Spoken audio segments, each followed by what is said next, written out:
이 시간 오신 여러분들 위해 하나님의 한량없는 은혜가 넘치기를 주의 이름으로 축원합니다. 우리 앞뒤 좌우에 있는 분들 따뜻한 사랑의 마음으로 인사를 나눕니다. 주님의 이름으로 사랑하고 축복합니다.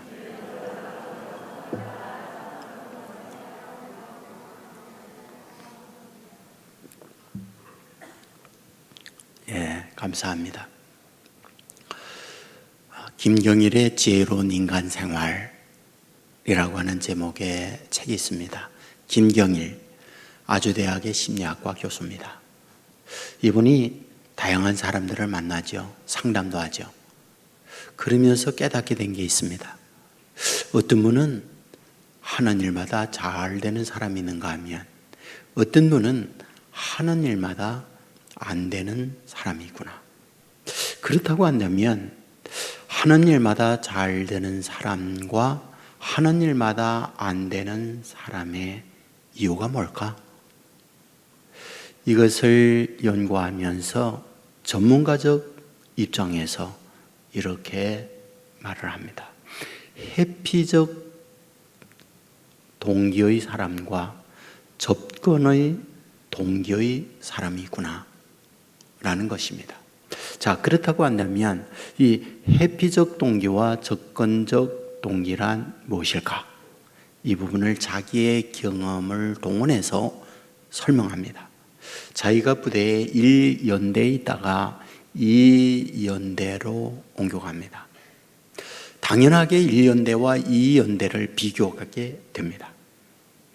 2연대에 갔더니 1연대에 없는 것들이 있습니다. 말했죠. 1연대에는 이런 것이 있었는데 2연대에 없네요. 말했죠. 1연대의 복지가 이런 부분에 좋았는데 2연대는 복지가 이런 부분에 약하네요. 등등의 이런 이야기를 했을 때 사람들은 이 이야기를 들으면서 유쾌하게 그래 우리도 있어야 돼 이런 생각보다는 이분을 회피하는 거예요. 이분을 멀리하는 거예요. 그리하여 그곳에서 자신이 외톨이 내지는 왕따가 되었다라고 이야기하죠. 깨달았어요. 이러면 안 되겠구나. 그리고는 자기의 생각을 바꾸게 됩니다. 그때부터 반대로 말했습니다. 1연대에 없는 게 2연대에 있네요. 1연대에 이런 부족한 것이 2연대에는 너무 좋은 부분을 갖추고 있네요 라고 했더니 사람들이 자기를 좋아했고 함께 식사도 하고 그런 경험을 했노라는 얘기를 해요. 그렇다면 여기서 회피적 동기란 무엇인가? 부정적 부분을 말하는 것이 회피적 동기고 긍정의 부분을 말하는 것이 접근적 동기다. 바로 이 접근적 동기를 가질 때에 뭐다? 하는 일마다 잘 되는 사람들이더라 이야기를 하고 있는 거죠. 제가 이 부분에 대하여는 오래전에 마인드셋 이 이야기를 하면서 드렸던 적이 있어요. 마인드셋이라고 하는 제 캐럴 루익이라고 하는 분이 썼죠. 자기가 연구를 하면서 사람들을 만나는데 마음에 셋이 있더라. 근데 그 마음의 셋을 둘로 나눌 수 있는데 하나는 고정형 마인드셋이 있고 하나는 성장형 마인드셋이 있더라. 그런데 잘 되는 사람들을 보면 고정형 마인드셋이 아니라 성장형 마인드셋을 가지고 있는 사람들이 어려운 환경에 있지만 주어져 있는 현실은 절박하지만 그 환경을 딛고 잘 되는 사람으로 성장하더라. 그 이야기를 하고 있는 거죠. 자, 그렇다면 어떻게 하면 성장형 마인드셋의 사람이 될 수 있을까? 이 부분을 설명을 하면서 놀랍게도 믿음이 얘기를 해요. 믿음이요. 그러면서 그 믿음을 이야기할 때에 에런 백이라고 하는 당시 60년대 최고의 의사의 이야기를 합니다. 이 의사가 진료를 하는데 환자들이 둘로 나눠집니다. 어떤 환자는 진료가 잘 되고 어떤 환자는 진료하지만 진료가 안 돼요. 물론 개인의 DNA 유전적 요소가 있어서 처방을 하지만 듣지 않는 사람, 듣는 사람이 있다고 볼 수 있죠. 그런데 이분은 전혀 다른 접근을 해요. 환자를 진료할 때 그 환자가 의사에 대하여 신뢰를 가져요. 그러면 그 의사가 어떤 처방을 내립니다. 그러면 놀라운 치유의 효과가 나타나요. 근데 의사에 대하여 부정적 생각을 가져요. 신뢰하지 않아요. 그리고 처방을 한다 할지라도 이게 될까? 의심을 가져요. 놀라우게도 치료의 효과가 없더라. 그 얘기를 하고 있는 거죠.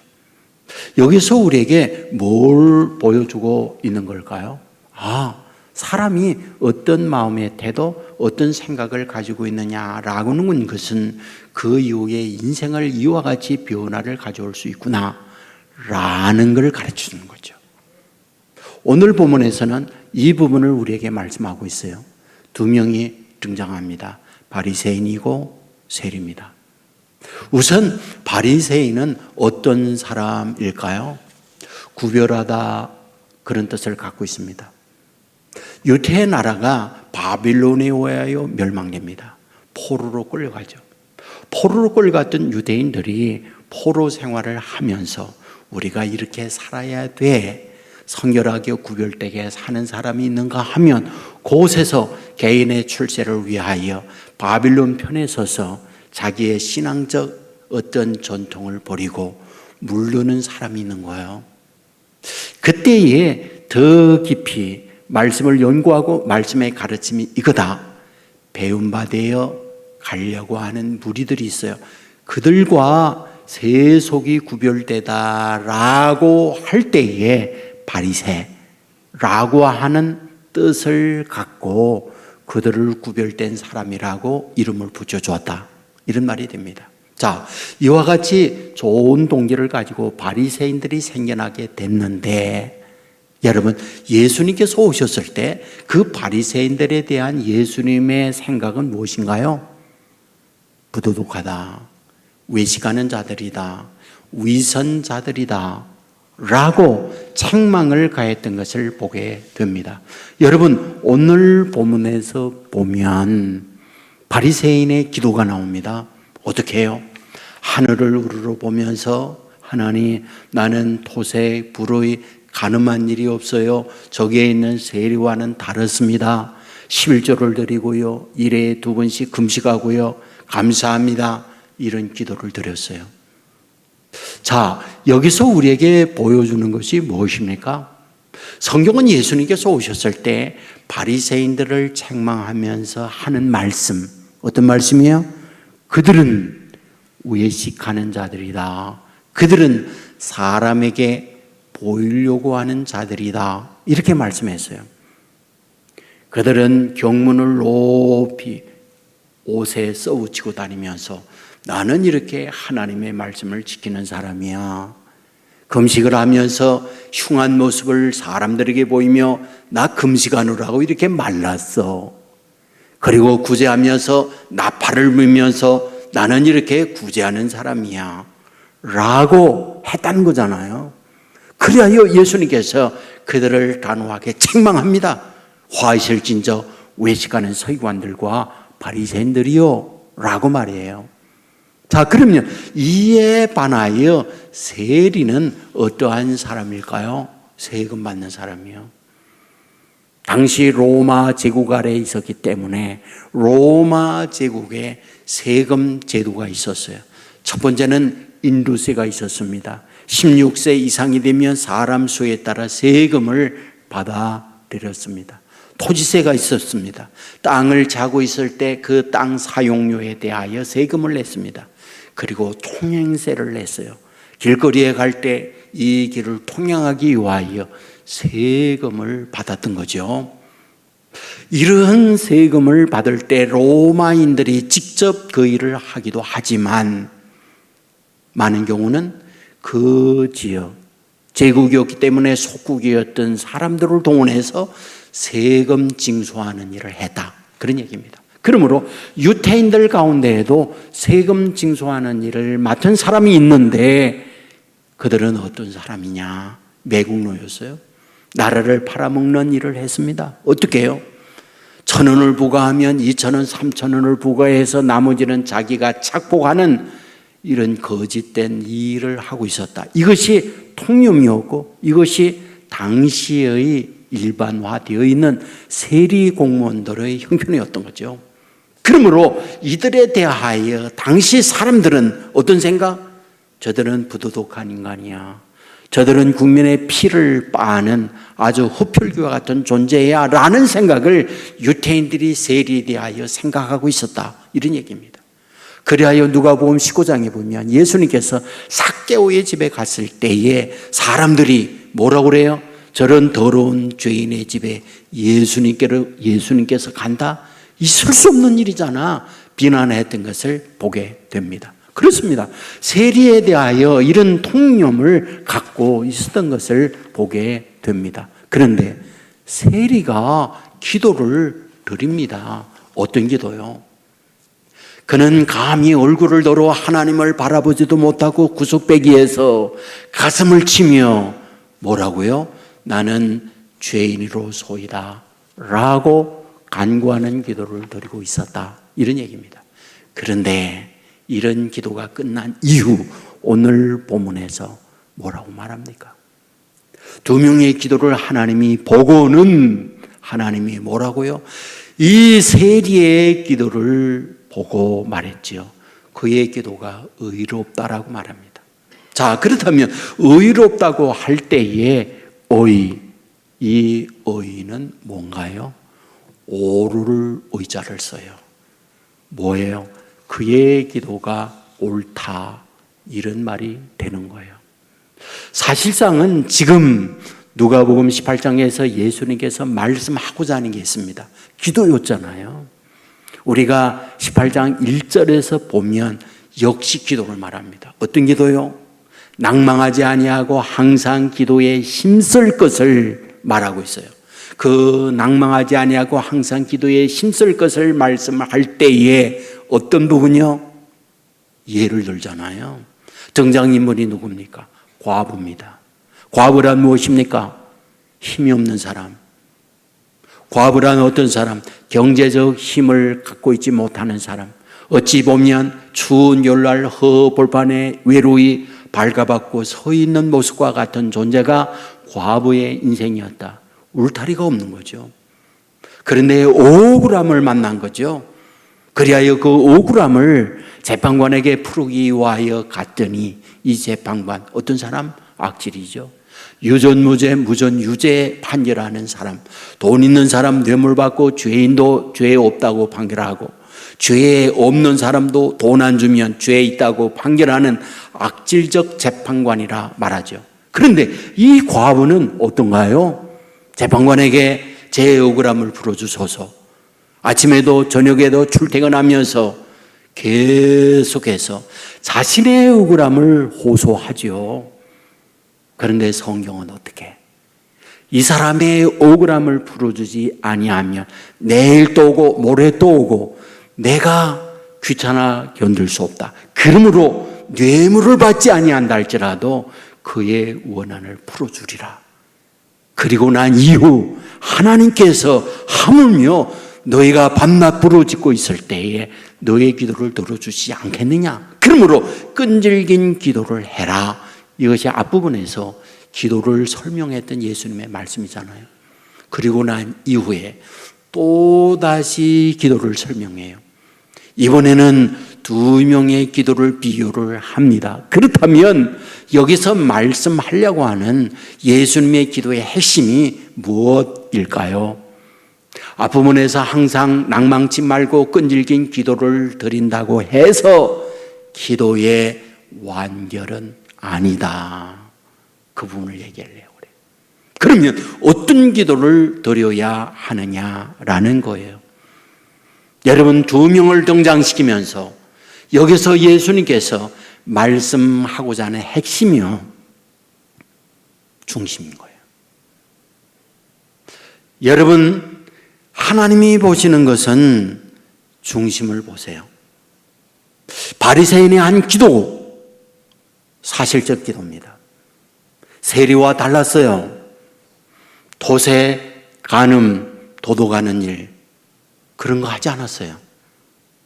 11조 드립니다. 일에 2번씩 기도합니다. 바리새인의 일상적 생활이었습니다. 하지만 누구와 비교를 해요? 저 세리와 나는 다릅니다. 그를 비교해요. 곧 하나님 앞에 드려지는 기도가 아니었죠. 동시에 외식하는 자였죠. 그 안에는 음란, 그 안에는 부도도, 그 안에는 도도, 그 숨겨져 있는 것이 있었지만 위장된 모습으로 기도를 드리고 있는 거죠. 여기서 우리에게 말씀하는 거죠. 하나님께서 보시는 기도는 껍데기를 벗긴, 껍질기를 벗긴 그 내면의 중심의 기도를 원하고 있다. 이걸 말씀해 주고 있는 거잖아요. 지금 세리는 포장지를 벗겼어요. 자기 안에 숨겨져 있는 실체를 하나님 앞에 그대로 간구하고 있는 기도였다. 이런 말씀이잖아요. 성경은 말하죠. 나는 중심 본다고요. 중심을 보시는 분이에요. 여러분 이런 이야기 알잖아요. 아가씨가 옛날에 배꼽티 유행할 때 배꼽티를 내놓고 교회 오니까 사람들이 자꾸 배꼽만 보니까 목사님이 민망해서 자매님 왜 이렇게 배꼽 튀고 오셨어요? 그랬더니 아이고 하나님 앞에 내 중심을 보여드리려고요 라고 했다잖아요. 예? 여러분 하나님은 중심 보세요. 배꼽 중심이 아니고요. 우리의 마음의 중심을 보시는 주님이시잖아요. 여러분 이 세리는 실체를 드리는 거예요. 하나님 앞에 그대로 하나님께서 그 모습을 보시고 뭐라고요? 오유롭다고 얘기를 하는 거예요. 여러분 성경을 보십시오. 하나님께서 기뻐하는 기도가 어떤 기도인가 말입니다. 여러분 이사야가 하나님 보호자에 앉으신 것을 보시고 자기를 고백합니다. 나는 입술이 부정한 자요 나는 망하게 되었도다 라고요. 그때의 이 자신의 실체를 보고 고백하게 되니까 하나님께서 어때요? 그를 선지자로 선택하여 쓰는 걸 보게 되잖아요. 베드로 역시 그러하지 않나요? 밤이 맞도록 그물을 든 거 없어 잡은 것이 없지만은 깊은 데 던지라고 했더니 말씀에 의하여 던지리이다. 아주 만선을 하도록 잡잖아요. 여러분 무태에 올라오고 난 이후에 누군지 모르지만 저하고 동업합시다. 3-7제 합시다. 선생님이 7 먹고 나 3을 먹겠습니다. 이래야 되는 거 아닌가요? 그런데 베드로는 그 앞에 엎드려서 나는 죄인입니다. 내 곁을 떠나세요. 이렇게 말하잖아요. 그때 이런 고백을 들었던 주님께서 네가 사람을 낚는 어부가 되게 하리라. 그리고는 이런 예수님께서 베드로를 사용하고 있는 걸 보게 되잖아요. 여기서 우리에게 보여주는 게 있습니다. 하나님과 주파수를 맞추는군요. 우리에 있는 실체를 고백하게 될 때에 하나님과 주파수가 맡겨지면서 하나님의 귀한 역사를 이루어낼 수 있음을 우리에게 말씀하고 있다. 이 사실을 믿으시기를 주의 이름으로 축원합니다. 여러분 이와 같이 세리가 의롭다라는 말을 들었을 때 어땠을까요? 지금까지 그 누구에게도 대우받고 인정받고 높임을 받는 적이 없는 삶이 세리입니다. 자신만인가요? 자신의 아내, 자신의 자녀들까지 너희 아빠 뭐하니? 세리입니다. 당신 남편 뭐해? 세리입니다. 라고 할 때 함께 여러분 돌맞는 그 가정이 세리의 가정이었잖아요. 여러분 그런데 누구에게도 인정받지 못한 삶을 살아왔는데 하나님 앞에 인정을 받고 돌아갔다고 하는 것 뭘까요? 내 인생을 하나님이 알아주었다는 거잖아요. 삶의 곤고함으로 여기까지 올 때에 이런 모습을 하나님이 보시고 내 실체를 고백하게 될 때에 나를 인정해주고 나를 알아주는 분이 하나님이었구나라는 걸 보여주고 있는 말씀이잖아요. 자, 그렇다면 그가 이와 같이 하나님의 인정을 받고 본문에 보면 뭐라고 말해요? 분명히 말하죠. 이 사람이 의롭다함을 잊고 그의 집으로 내려갔느니라 말씀하고 있습니다. 그렇다면 집에 내려간 셀이 어떻게 살았을까? 라는 거잖아요. 여러분 어떻게 살았으리라 생각되십니까? 저는 이 말씀을 보면서 지금까지 그 누구에게도 대우받지 못하고 인정받지 못했던 그가 하나님으로부터 인정과 하나님으로부터 이런 말씀을 듣고 내려갔던 그는 어마어마한 인생의 변화가 분명 있으리라 확신이 돼요. 여러분 한 번도 누구에게 대우 인정받지 못했는데 하나님으로부터 인정받는 사람이 되었다고 하는 것, 완전히 그의 인생이 달라지잖아요. 여러분에게 지난번 말씀을 드렸어요. 부평에 태어나서 스탠포드에서 교수가 된 분, 한국에 와가지고 자기의 인생이 어떻게 이런 변화가 되었는가라는 말씀을 드렸던 거 기억나시죠? 여기서 자기의 점수가 뭐예요? 양가였다고. 양가. 예? 신랑 저 신부초 양가 아니고요. 양가의 인생을 산 거예요. 성적이 미도 없었다는 거예요. 미도. 고등학교 겨우 졸업을 하고 미국에 가서 칼레지, 누구나 쉽게 갈 수 있는 곳, 음악을 하는데 음악 감상문을 한글로 썼다잖아요. 영어를 모르니까. 그래야 한글로 쓴 것을 가지고 한글로 어떻게 썼느냐 하는 걸 교수님에게 말했더니 당신 음악 감상 잘했다. 그래가지고 A라고 하는 점수를 줬대잖아요. A는 수예요, 수. 그분 고백이 자기의 일생일대에 수라고 하는 점수는 그때 처음이었다는 거예요. 양가 인생인데 내가 술을 마셔? 내가 술을 마셔? 자기는 그걸로 인하여 완전히 헷가닥했다잖아요. 남들 1시간 할 때 나는 10시간 한다. 그래가지고요 미국의 명문대학을 졸업한 거예요. 그리고 명문대학의 교수가 된 거예요. 누군가로부터 인정을 받는다라고 하는 건 이런 흥분 아닌가요? 세리가 지금까지 대우받지 못하고 인정받지 못하고 야유와 비난을 받았어요. 그런데 하나님 앞에 돌아갔을 때 그의 인생은 어땠을까? 성경은 기록하고 있지 않지만 그는 분명 흥분되었으라고 생각해요. 하나님이 날 인정해 주어서 그의 삶, 언어, 그리고 세금 징수하는 일, 완전히 다른 인생을 그는 살았으리라 저는 확신합니다. 여러분 독일에 내려오는 전래 이야기가 있어요. 한 부부가 있습니다. 어느 날 꿈을 꿨는데 할아버지가 말해요. 동쪽으로 12km 가거라. 나무를 보이던적 나무를 베어라. 그러면 너에게 좋은 일이 있을 거야. 그 말을 듣고 동쪽으로 갔더니 정말 12km쯤에 나무가 있습니다. 나무를 베었더니 새 둥지가 있어요. 알 2개가 나옵니다. 그런데 한 알이 깨어 그 새가 부부에게 얘기해요. 하나를 깨면 반지가 나올 것이고 그 반지에 소원을 빌면 무엇든지 소원을 이룰 수 있다. 그리고는 새는 날아가 버렸어요. 그 알을 깼더니 반지가 나왔어요. 집으로 돌아와서 밤새 부부가 얘기합니다. 돈을 달라고 할까? 밭을 달라고 할까? 아니면 금을 달라고 할까? 뭘 달라고 할까? 그러다가 이야기를 해요. 우리가 소원을 빌기보다는 이 반지를 잘 보관해 둡시다. 그리고는 그 반지를 보관합니다. 이 부부는 생각해요. 우리 소원을 들을 수 있는 반지가 우리에게는 있다. 그리고는 성실하게 일하게 되는데 일하다 보니 돈이 생기죠. 일하다 보니 밭을 사죠.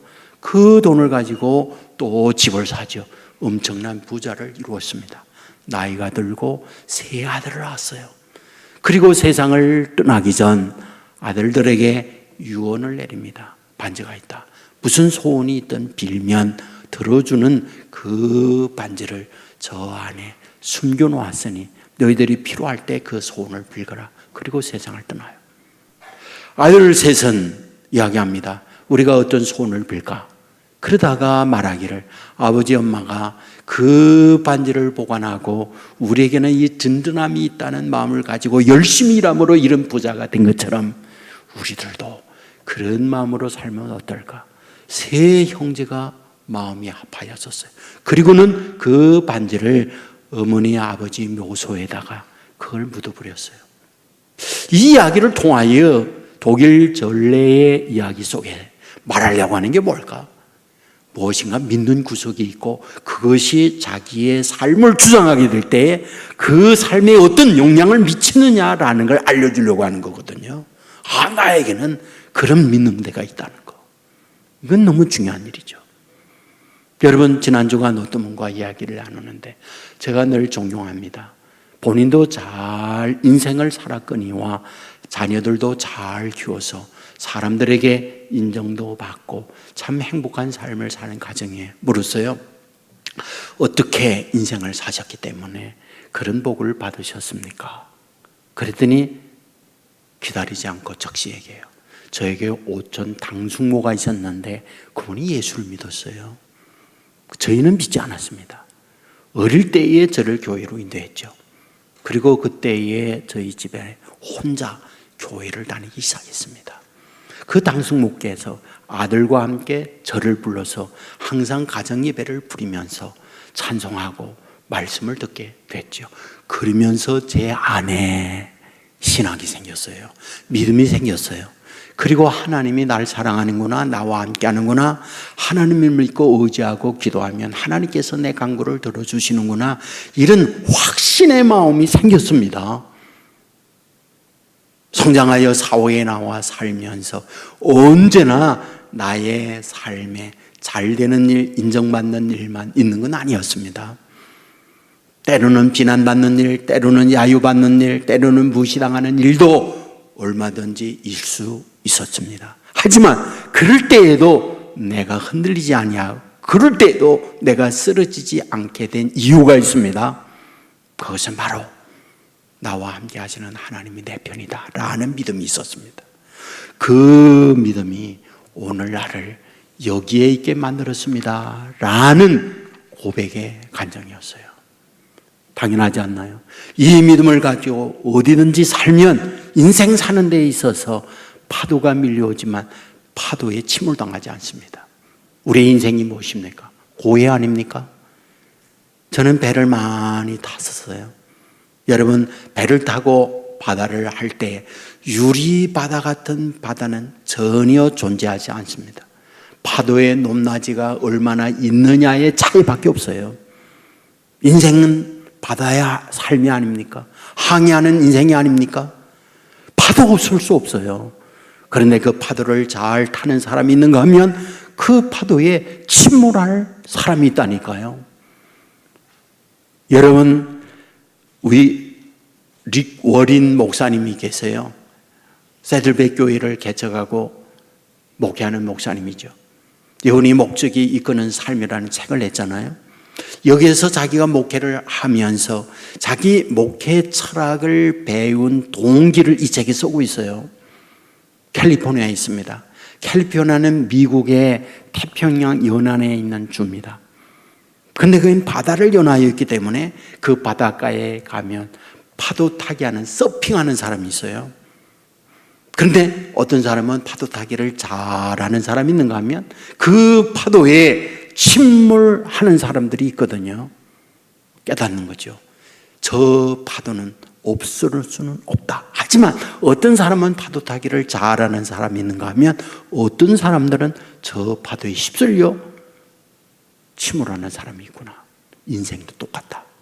파도는 없을 수 없다. 그런데 어떤 사람은 그 파도를 잘 타는 사람이 있는가 하면 그 파도를 침몰당하고 쓰러지는 사람도 있구나. 그렇다면 어떻게 저 파도를 잘 탈 수 있을까? 저는 그것이 믿음이라고 봐요. 내 안에 믿는 곳이 있다고 하면 어려움과 시련, 믿는 곳이 있기 때문에 넉넉히 극복해냅니다. 다윗이 그러하지 않나요? 골리앗 앞에 두려워 떨고 도망가는 사람들이 있는가 하면 이 어린 다윗은 그 앞에 당당히 나가서잖아요. 너는 칼과 단창을 가지고 오지만은 나는 내가 모두 가는 만군의 여호와의 이름으로 내게 가노라. 얼마나 담대해요. 인생에 거대한 골리앗의 파도가 있었지만은 그러나 당당하게 서잖아요. 뭐? 믿음이요. 하나님이 내 편이라는 그 믿음이요. 20년을 맞이하면서 제가 20년 동안 성도들에게 주고 싶은 제 간절한 마음이 뭐였을까?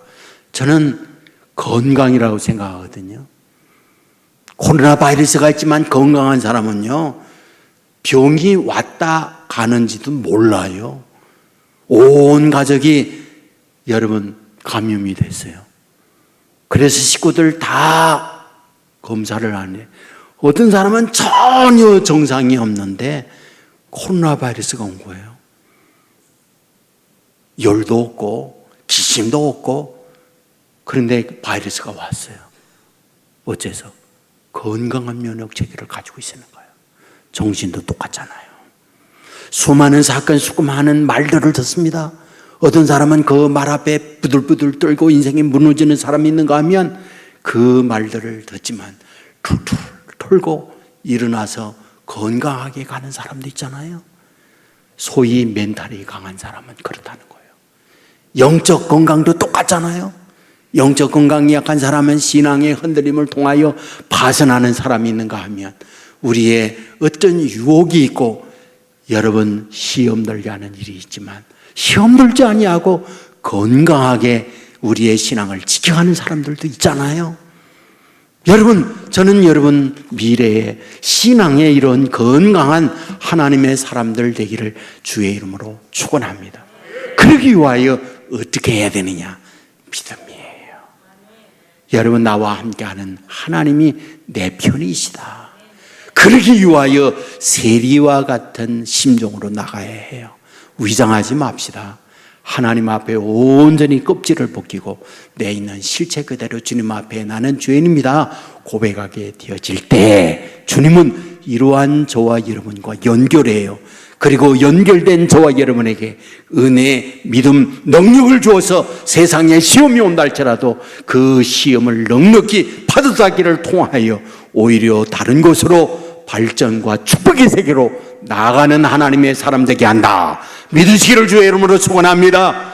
이 믿음으로 당당하게 앞으로도 세상을 이기고 건강한 저와 여러분의 삶이 되기를 주님의 이름으로 축원합니다. 자리에 일어나겠습니다.